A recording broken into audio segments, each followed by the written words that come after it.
Hey guys, we're talking about the Realme X2 Pro today. Realme put every detail to compete in all segments, and the X2 Pro is the first flagship from the company. I spent a few weeks using the phone and put it through the ringer, that is our test process, which means we played a lot of games, shot a lot of photos, used it as a daily driver, and basically made this phone my own. And here's what we thought of it. The Realme X2 Pro is perhaps the most exciting flagship phone to launch this year. It almost feels like the Poco F2 we never got this year if you look at the price and what the phone offers. Just to remind you, the X2 Pro has the Snapdragon 855 Plus, up to 12 gigs of RAM and 256 GB UFS 3.0 storage, a 64 MP quad camera and a 90Hz AMOLED display on top of that.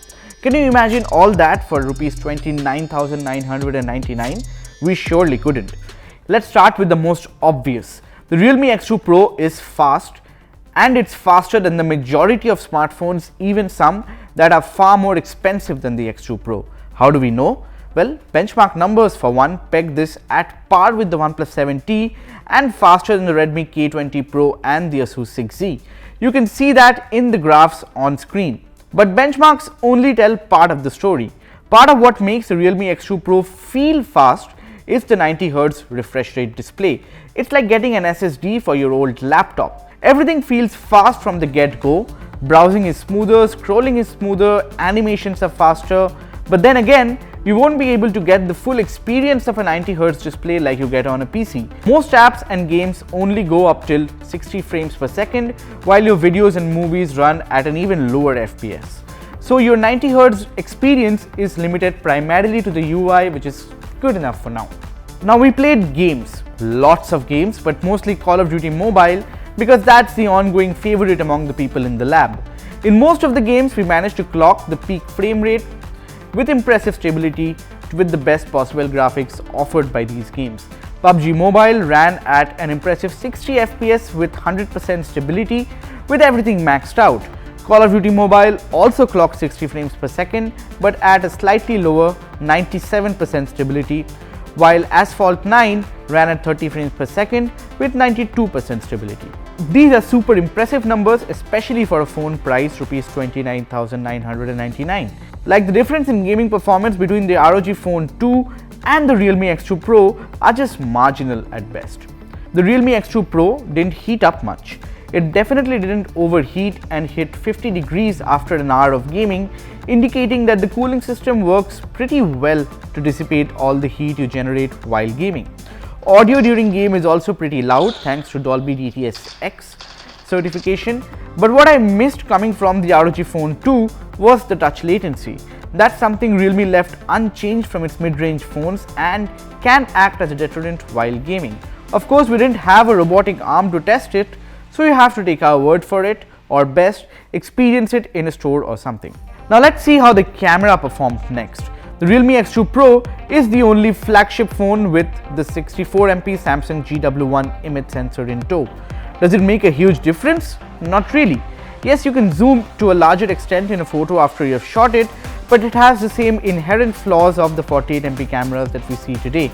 For instance, shooting at 64 megapixel compromises on the dynamic range, local contrast, and even the sharpness. But the 16 megapixel binned image you get fixes all that. The photos come out nice and crisp, and if not a little too over-processed. And if you have Realme's Chroma Boost turned on, the contrast and saturations will be even higher. If I had to rank smartphone cameras, I would put it right below the OnePlus 7T, which in turn is below the Pixel 3a, Galaxy S10e and the likes. There's also an ultra-wide sensor, a macro lens and a telephoto lens, but all of them work best with ample daylight. Post sunset, they aren't of much use, especially the ultra-wide and the macro lens.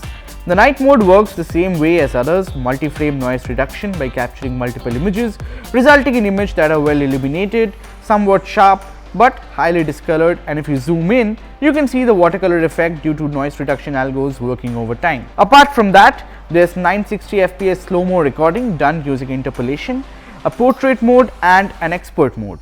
But interestingly, the expert mode doesn't let you control the ISO or metering, which is weird. Now moving on to battery life, the 4000 mAh battery is good enough to last the X2 Pro well over a day under moderate usage.